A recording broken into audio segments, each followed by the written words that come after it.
Please remain calm. Attack of the franchise is about to begin. Hello, and welcome to Attack of the Franchise.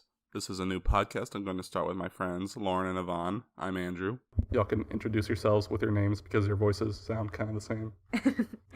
It's me, Yvonne. Hi. Hello, it's me, Lauren. Bye. Why bye? We're going to record a whole other...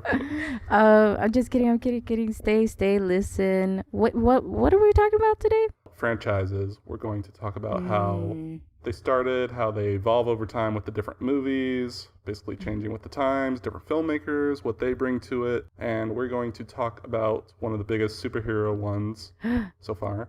Is Batman. Vengeance. I'm here for it. Himself. You gotta wait like 8 more episodes before we get to Vengeance. Yeah. Okay. Well, I think I could last. We'll see if the podcast lasts, though. So we're going to talk about Batman 89 today because, well, we don't want to talk about Adam West, do we? No, I think we can just kind of mull over those. It's kind of like Adam Hootie Woody. Like, no. Yeah, there's not much to say about that one. It's campy. I haven't seen it in forever. I don't have much attachment to that particular Batman. Yeah. We weren't even alive. Existing, so it's like it doesn't exist to us. So what's our history with Batman? Do y'all like superheroes, Batman? I love superheroes.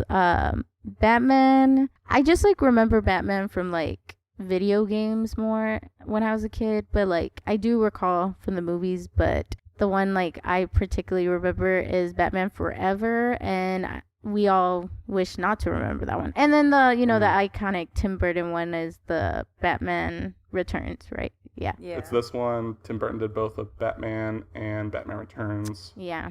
Lauren, how about you? My father, he really likes superhero movies, so I do remember a lot of Batman being in the background, especially the Tim Burton ones, and Spider-Man, Superman. I think those are the ones that I know a little bit more about. I was big into this movie and Batman Returns, Christopher Reeve superhero movies. They were the ones that really got me into superheroes, first of all. And then, of course, X-Men and Spider-Man continued it, and now they run my life. So have y'all seen this movie a lot as a kid? Batman 89? No, I don't think I ever saw it as a kid. I feel like I saw the other ones, but as I got older, maybe like high school age, then I finally watched it, but I don't like always like recall that one, you know? Like, well, lucky you, because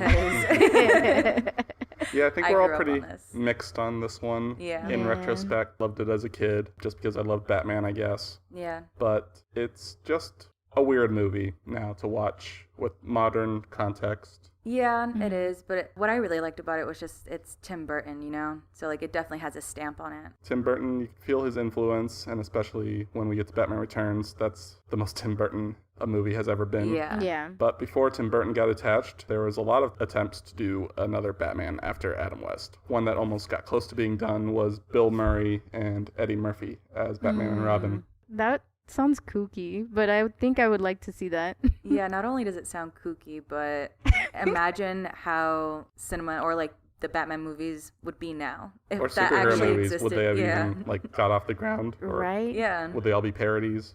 That'd be interesting to see. Tim Burton was an animator, then he got to start in films with Pee-wee's Big Adventure, then Beetlejuice, which are 2 of the greatest movies ever. Yes, I agree with that. I agree with Beetlejuice. I've never seen Pee-wee, so... It's so good. It is Oh, good. okay. And hilarious. Okay, I gotta watch it then. But he worked with Michael Keaton in Beetlejuice, so that made him one of Tim Burton's first choices for Batman, I suppose. Even though I think Alec Baldwin would have been the more conventional pick. Yeah, like looks-wise, you know? Like, Yeah. I would see Alec Baldwin more as Batman. But I feel like even Alec Baldwin in Beetlejuice is a little goofy too sometimes He's goofy, in it. but he's so- like the straight man. Yeah. He's not Michael Keaton over the top. Yeah, that's true. And Michael So- Keaton was a comedy guy before being cast as Batman. But he had that darkness to him, but he was mostly known for Mr. Mom. Yeah, he was mostly known for his comedies, but he was nominated for an Oscar for that movie Clean and Sober, which I do think, in my opinion, is probably why Tim Burton chose him to be Batman, because he knew that there was like that kind of dark side that he could play too. I think Tim Burton could just tell that Michael Keaton could be crazy. And he he really could wanted switch it to up. dig into that Batman is insane. Yeah, he really is insane. Yeah, he's a guy who dresses like a bat, Yeah. who has all this money in the world, and he uses it to beat up criminals And just murder them. and Absolutely murder them. Has Yeah, we'll no get to problem that. with watching other people die. So it's a weird blockbuster, especially at the time, because most of the big action movies were Stallone, Rambo, Schwarzenegger, Predator. So this is like one of the first ones. I think Sylvester Stallone eventually talked to it like, okay, Batman killed the action movie franchise because I worked out like 10 hours a day so I could be ripped in these Yeah. movies, and now you could just wear a rubber suit, And call have it a your day. face covered. Dang, I would be so pissed off. Like, that is not cool. I mean, because you look at now all the Batmans, they're not really, like, that buff. Or I mean- ripped or Bale got pretty swole. yeah. Affleck. Oh, true. Michael Keaton was in decent shape, but not like Mhm. ripped over the Yeah. top like Chris Pratt type superheroes that we get That's today. true. So how do we feel about the performances of Michael Keaton? Personally, I really liked Michael Keaton as Batman. Whenever I think of Batman, I always think of Michael Keaton. He's mixed because, like you said, he does love to murder, Yeah. and he always has a smile on his face. Like Yeah. that scene when he's like with the Joker and he just smiles as he puts him down. Like, Batman, what? Yeah, you kind of see that crazy side to him. I don't know, just watching Like it now, enjoying the hunt or something. Yeah. I don't know, just watching it now, that's why I like it, because he's unhinged, and you can clearly see that. Michael Keaton is the one Batman actor who I believe this character would dress up as a bat and beat the crap out of criminals. for sure. He definitely gives off that vibe. Like Bale, no, you're too pretty. Yeah, and too much of a pretty boy. No, Michael Keaton, you look at him and you're like, oh, yeah, this dude likes to dress up as a bat and go Yeah, out he's and been murder through some people. stuff. Yeah. He always, even as Bruce Wayne, he feels like he's about to snap. Yeah. Like at any second, he can just switch. The infamous "Let's Get Nuts" scene. Yeah.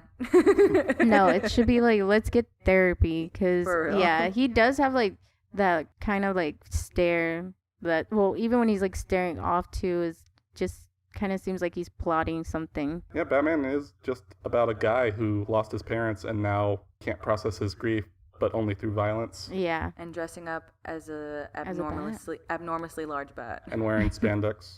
Yeah. What do we think about the production design? Gotham, Batmobile. I think it looks good. I feel like this one and Batman Returns are like really nice. But I mean, I like the whole like Jack in the Box blowing up and stuff like that. A lot of the reviews were positive about Gotham in particular from the time because Yeah. it felt like a whole city It's and a the new 80s, world. right? Yeah. Well, the movie's in the 80s, but Gotham feels very 1930s New York. Yeah. Like you have these gangsters in their big suits and hats, Yeah. and everybody with like those cameras with the flash bulbs. Yeah, I That's liked true, it. I yeah. just couldn't understand why, like, I don't know, some scenes just didn't correlate with one another when it came to, like, the timeline of, like, how it's set and where it's set. What do you mean? There was one where they're walking out, and it kind of reminds me, or, like, walking out of the theater, you know, those, or that couple and their son. Mhm. And, you know, they come out, and it kind of reminds me of, like, the 1970s because that's how New York kind of was, or like I know Gotham is like, you know, loosely based off of New York, but I don't know, it just seemed like 1970s. And then another scene, you know, you've got the Joker and it just looks like 1930s or like a 1920s Well, even like type that of. scene where he's like in the museum with the boombox, it's like very 80s style. Right. Like, Yeah, you know, so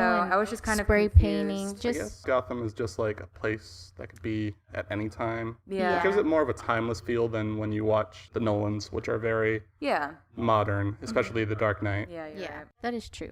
I think for that, like, it was really good. And I mean, the museum scene is like probably the one thing I like really remember.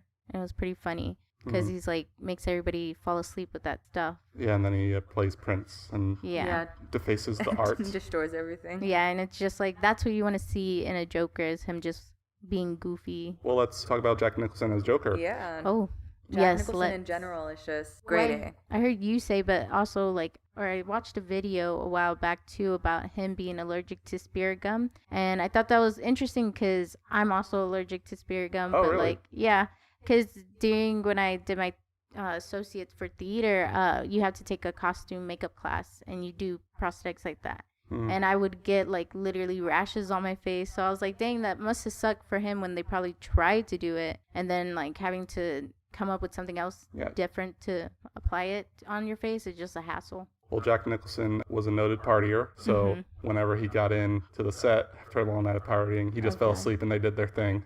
for hours. Dang. That's smart though. That is smart, because just to sit there and have that done, I had to do it to myself, but like, yeah, that would be nice. Yeah, I feel bad for actors, especially like in the Marvel ones where you have to do the full body Yeah. green and It's like all the 5 or 6 tattoos. hours of just and just Yeah. standing there. yeah. I would feel so claustrophobic. Well, I guess Yes. that's more like for the props to the makeup artists too, because they're the ones actually like doing all the work of it. So they're like, the actors are just standing there, but still, it's like, it just sucks on both ends because it takes so long to do. Mm-hmm. Yeah, I thought the makeup for Jack Nicholson in this one, I thought the Mhm. It makeup was great. artist I did a liked really the- good job. Yeah. The permanent smile. I think you had said last time, just how like his face like kind of had that, I don't know, that arched smile, and like they did a really, really good job with that. Mm-hmm. Yeah, I love the makeup for him, especially when he has to disguise himself like Yeah. his regular Yeah. mobster self, Which is scary. and he puts the fake skin over his Yeah. now real white skin, Yeah. and he wipes it off. I think it was like they had grease paint, and he just wipes it with a rag. It was so well done and creepy. Yeah. Jack Nicholson once said, "Joker should be scary and funny at all times." Mm-hmm. And he definitely brought that in the Yeah. Joker. Yeah, you always feel like he can make you laugh or kill you. Yeah. Oh, I'm just rethinking of that scene though, where he's like wiping it off of his face, because he's in a board meeting, right? Well, like, He's in the first meeting with the mob, Yeah. and then again in the art museum scene with Vicky Vale. yeah, dang, yeah, it's so creepy. He's the one thing that still holds up for me in the movie, his performance. Yeah. Yeah. I think that's what makes me like it now as an adult. It's because of Jack Nicholson. I'm like, okay, there is a good actor in here. So Well, he almost wasn't the Joker. The second choice was Robin Williams. Ooh, okay. I think at the time would have been a good choice. He would have brought his Robin Williams energy to it. and then just, well, I mean, obviously it happened like way after, but just like in Good Will Hunting, like he's able to bring out like that seriousness. I think he would have been able to be really versatile in this one. He could have done a really good job. And he is shorter than Michael Keaton, which probably would have helped because Michael Keaton Yeah. is a short Batman. I think he's still the shortest Batman. I think he's like Yeah. 5'9", maybe. Wow, he does look very short though. Yeah. Mhm. Which makes him more eerie, I guess, in a sense. Like that guy kicking your ass. You know what I mean? And then his eyes are like super blue too in the movie. Who, So. Joker's? Or- No, Michael Keaton's eyes. Yeah, the black makeup makes the eyes pop more. But it's just like funny to think this like 5'9" dude with blue ass eyes is beating me up. Mhm. Batman, I was just asking for some change. Batman, I need mental help. Right.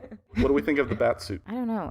You have to relook at it. No, yeah, I didn't like it. Only was because it just seemed too bulky for me, and he couldn't really move in it. And you can tell that he can't move in it, And obviously that's not his fault. It's like costume design, but Well, all these bat costumes are cumbersome. They're like 40 pounds, and you have this huge 10-pound thing on your head yeah. that's stiff. You can't move your neck. So Michael it's Keaton. just painful. Michael Keaton said he felt very claustrophobic in the bat suit, and he couldn't really Oh, hear yeah, I in the can see bat that. suit because they didn't account for his ears. Yeah. They also didn't build a zipper in the Yeah. bat suit. It's which like led to so Oh complications. shit. so rubbery. Look. That sounds really miserable. But I still kind of like that he can't turn his head because it leads to the iconic Batman turn that feels Yeah. very Eerie. supernatural and eerie, kind of scary. Like you see Yeah. this unnatural movement that's coming at you But it's just a 5'9" man with piercing blue eyes. with daddy issues. So how do you feel about Prince? There's a couple Prince songs in this movie. They were really trying to hype this up marketing wise, so they got every marketing trick in the bag trying to get the good soundtrack. Yeah. I mean, it's not bad, but it's not like something I would personally want, because it's like I don't want it to be too much connected to like our world, kind of I stuff. suppose. Yeah, I don't feel the music even outside of that fits the movie. Yeah. They only Very play it really random. during the Joker scenes, which are a lot of him dancing, which I guess would be the place to put him. But no, they don't fit for me. Yeah, I wanted to ask you, like, what was the reasoning for having Prince in Prince the was just soundtrack? at the top of his game, I guess, and they just Okay. were like, okay, Prince fans will see this because Prince did the music. Yeah, Yeah, I feel like that's all it really was for. maybe like a like- Just a promotional cynical- thing. yeah. Decision. How else would you market a A Prince album. yeah. No, I was saying this like a movie- superhero movie. And you have to remember that this was one of the first superhero movies at the time because the only other prior one that was big and treated with respect was Superman. And that was like over 10 years ago by this point. Let's discuss the plot and the lack thereof. Yeah, the plot is very weird, especially in the context of superhero movies, because there's not much of one. Joker just goes crazy. And then it's just about Batman trying to get to Joker and being in this relationship. Yeah, there's a love triangle kind of thing going on with Kim Basinger as Vicky Vale. It's a very thinly written love interest. Very quick, just thrown in there. Because when I first watched it, I didn't even like really think about it like that. And then like now that you say it, it's kind of like that. Just a love triangle, unnecessary. Because I guess Bruce Wayne's main conflict is that he doesn't want to let anybody else in his life because he's a man who dresses like a bat. But Kim Basinger just falls in love with him immediately after a one-night stand, basically. Yeah, she was like, that was a sick-ass armor room, and you have Alfred. I'm in love with this man. And you hang upside down. That's so awesome. Yeah. Just very toxic, by the way. Like, you don't... You don't That's do not that, how it should happen. And he totally gaslights her. He lies to her. He says he's going to go out of town, but meanwhile, he's just in town being the Batman. Yeah. Not even the Batman wants to be with her. Nah. And then like the Joker like sees her and then falls in love with her too, right? Or Yes. like very like felt weirdly. very sloppy. Yeah. Yes. I guess that would be Joker. That's what I'm saying. The plot was just, I don't know, slapdash for me. Just kind of quickly put together. Because I guess the justification is that Joker's insane, so it doesn't really have to have much Have a meaning to meaning it. to his actions, I guess, because he really just wants to infect people with laughing gas I see that. and make people scarred like him. Tragic soul. hmm Well, he's just, he just wants you to feel what he feels. Yeah, Tim Burton was interested in just two crazy people fighting, because Batman is insane and Joker is insane because they both went through some trauma. And they both kind of need one another to, like, keep that, like, I guess, I don't know, cat and mouse chase. Well, that doesn't really go into... Well, although he does die, I mean. Yep, they kill off Jack Nicholson in the first movie. Yeah, it's like why? There's so much potential, but I guess in the moment, because Tim Burton didn't want to do really superhero movies or whatever. No, I think he just treated it like a job. Which I mean, I guess You can really tell with the first one that he kind of just treated it like a job. Yeah. In later interviews, he says this one he thinks is boring, and he likes Batman Returns better, and I do too. 'Cause Yes, I do too. it's crazier. Yeah, it's just the right amount crazy, but yeah, no, this first one is very odd. I feel like out of all of them, it's odd to me. Yeah, and it's odd that it made so much. I guess just because it was the first big Batman movie. Yeah, Yeah, apart from like the Adam West ones. So Mhm. and then Nicholson, he like got the most out of it, right? Like got paid. Well, he the got most. paid the most. He made $6 million up front, and then a Jeez. percentage of the salary. Wow. So that went up to $60 million, and then he got a cut of the merchandise that had the Joker on it. Dang. So he got even more, millions and millions of dollars. That's beautiful. I Mhm. wish. And it's one of his favorite roles because Tim Burton just let him go wild. Yeah. just do whatever he wanted. Yeah, it's probably one of my. Well, there's a lot that he does that's like great. Because I mean, The Shining is like top ones too. But that's one of the roles I like of him. That's the only thing I remember from this movie is really him. Mhm. Batman's kind of like a backstage character for me. Yeah, Michael Keaton in these movies, and it's not his fault. It's because Tim Burton just isn't interested in Bruce Wayne as a character. Yeah. Yeah. No, I don't think it's really. His acting wasn't like bad or anything. I mean, for the smiling, that's kind of odd choice to pick, but I guess like it kind of worked. It works not for Batman, but for this crazy guy who beats criminals up. Yeah, but yeah, I think it's just the writing didn't really help him. Yeah, because Michael Keaton brought a lot of his comedic sensibilities to Yeah. it. Michael Keaton came up with the idea for that dinner scene with Vicky Vale where they're at that long table and they can't really hear each other. Yeah. Yeah, that And he's one's like, really good. oh, I don't even think I've been in this room before. Yeah, he nails Where the... he's like so out of touch, Like With- he had a life of so much privilege Yeah. that he doesn't really have a lot of normal interactions with people in his day-to-day life. Yeah. But I mean, if you really think about it, that is Batman. Batman is insane, like we've discussed. He needs therapy. Yeah, I think the main message of the Batman movies is that instead of using your billions of dollars to fight crime, just go to therapy. Yeah. Then who would be the guardian angel of Gotham? Would Gotham need a guardian angel, though? Batman creates the Joker. Yeah, that's true. I think Gotham, it's like, just move out. But then you move and you go to where? To Metropolis, and then your house is going to be vaporized. By Superman. Guy in a red and blue suit's gonna smash your window. Yeah, because Who he's also one has day... mommy and daddy issues. He really does. Superheroes are just about people having mommy and daddy issues. Yeah. They're so broken. And then they, like, all movies, they, like, put on, like, max 1,000 of tragedy. Like, let's kill their parents or their brother or their sister. Let's do that, and then they'll come a superhero. Like, I don't think I even have the strength to get out of bed. Like, what do you mean? Have to go save humanity. Yes, right? Like, nah, Susie. Just let me grieve my mother. I know.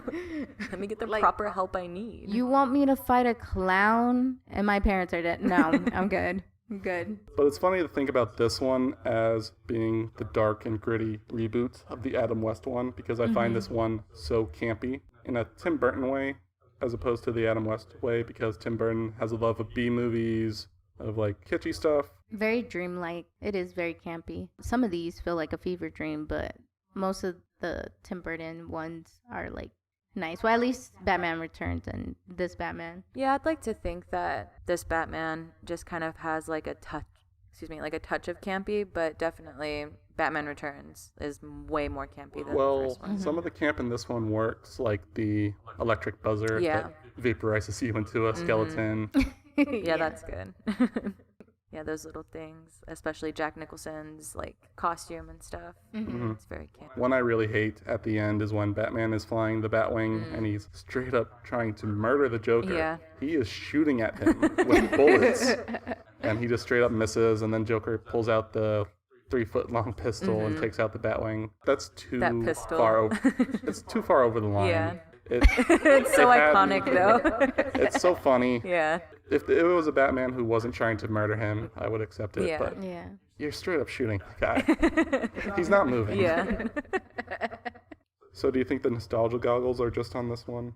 'Cause Well, people still love it. Yeah, I don't feel like I have that much nostalgia tied to it, as probably like y'all do, because y'all like seen it more than me. But Yeah, I think we were more into Tim Burton as a kid. Yeah, I think so. Yeah. For me, I will always, I guess, back it up. I mean, yes, it is a bad movie, but I will always back it up because, I Yes, grew up it's on bad. it, so. I don't want to call it a bad movie because there's a lot of great stuff to it. The Oh, production yeah, design, And I the feel like performances. We there's definitely appreciate a lot of it, bad but- movies out there that you could actually call bad movies. Go Especially to like, ones that have Batman in it. Yeah. yeah. So yeah, I don't think it's a bad one. I think it's still like, even if you watch it now, you'd be like, okay, like this is something I could listen in the background, but Yeah. I don't think it's Or like, just watch to appreciate like, yeah. Yeah. the craft. Or if you're just like, oh, I want to see a Tim Burton movie, like it's that. That's what it is. Yeah, if you're in a Tim Burton marathon, this would probably be where you take a bathroom break, though.